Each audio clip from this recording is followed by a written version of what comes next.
Today I will be showcasing my 2 great ant colonies in this video, including a double queen colony that is rapidly making new workers. This will include an update of the pavement raiders and an introduction to a new ant colony, as well as some tips on how to care for this ant species. These 2 colonies are the species called Formicarium and are commonly found on sidewalks in cities, pretty much anywhere you walk. This video will review the positive and negative things that have happened throughout their lives, and some great surprises upcoming.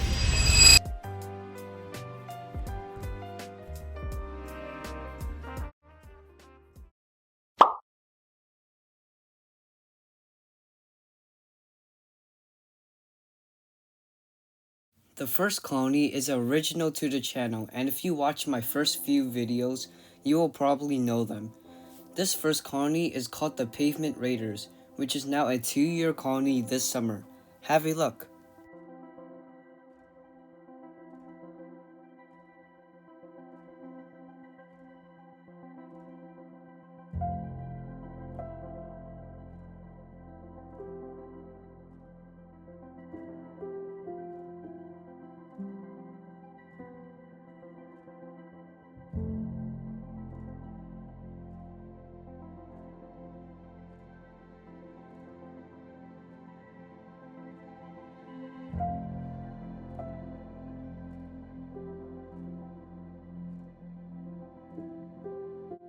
Now, at this point of their lives, they should be reproducing elate pupae, kings and queens of the future ant colonies.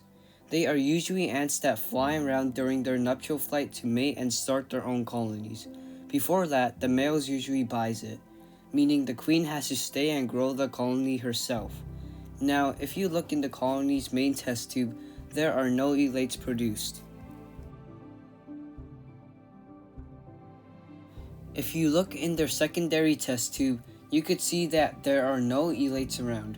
Now let me tell you why. This reason also relates to how the colony is undersized compared to most colonies. You see, a while back the colony used to be massive, having an Ants Canada hybrid nest as their living space, as well as a massive Ants Canada outworld. A few months ago, the colony had at least 1,000 ants. I fed a massive amount of houseflies that flew around on the balcony. One time, I fed 4 flies, but little did I know that would cause a pandemic. The next day, I saw a whole pile of dead ants in the bottom left side of the outworld. Long story short, 75% of the colony died off, and I was forced to move the queen out of the hybrid nest by hand and put her in a test tube. Later, she would meet her fellow workers, who were not affected by the disease. I later realized that this sickness spread throughout the colony was probably pesticides. A fly must have got it the day before it was captured by me, since it was still flying around and moving lively. This all leads up to present day. Now enough about the past, and let's move to present day. First, let's talk about their diet. I've been feeding them honey of all sorts from the kitchen. They seem to like it all, but sometimes avoid it for a reason I don't know yet. I have also been feeding them flies, but don't worry, I fed them flies that were raised in labs, so history wouldn't have to repeat itself once again. They seem to like the taste of chicken, so I have been feeding them that as well. Their setup, however, is super dirty, and I haven't had a chance to clean it yet, since there are always so many ants in there 24/7. Plus, when I feed them, food that is bigger than the opening of the feeding hatch would possibly get stuck, so the half of the colony always comes pouring out, and there are always escapees on the loose. The brood pile is a great size, which means the queen is still laying eggs. Good news.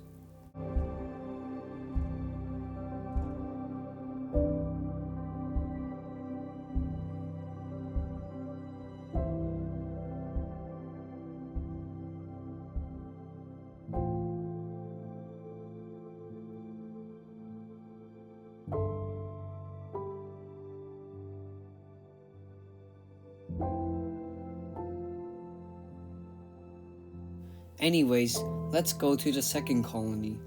Although the second colony is 1 year younger than the first, It is growing twice as fast as the pavement raiders since they have 2 reproductive queens.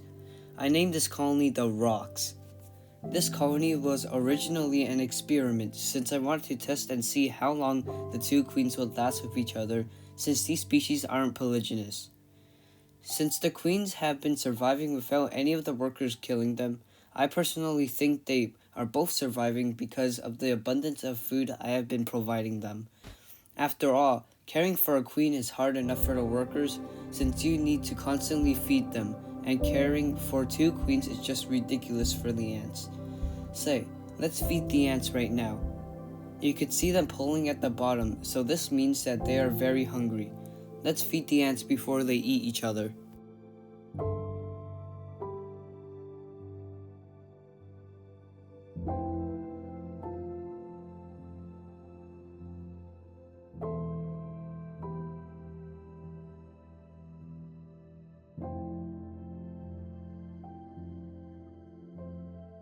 Right now, I am constantly checking this colony to see for unusual worker-queen relationships.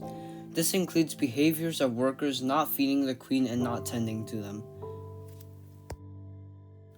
That's the end of the video, and I hope you guys enjoyed watching this update as these colonies grow.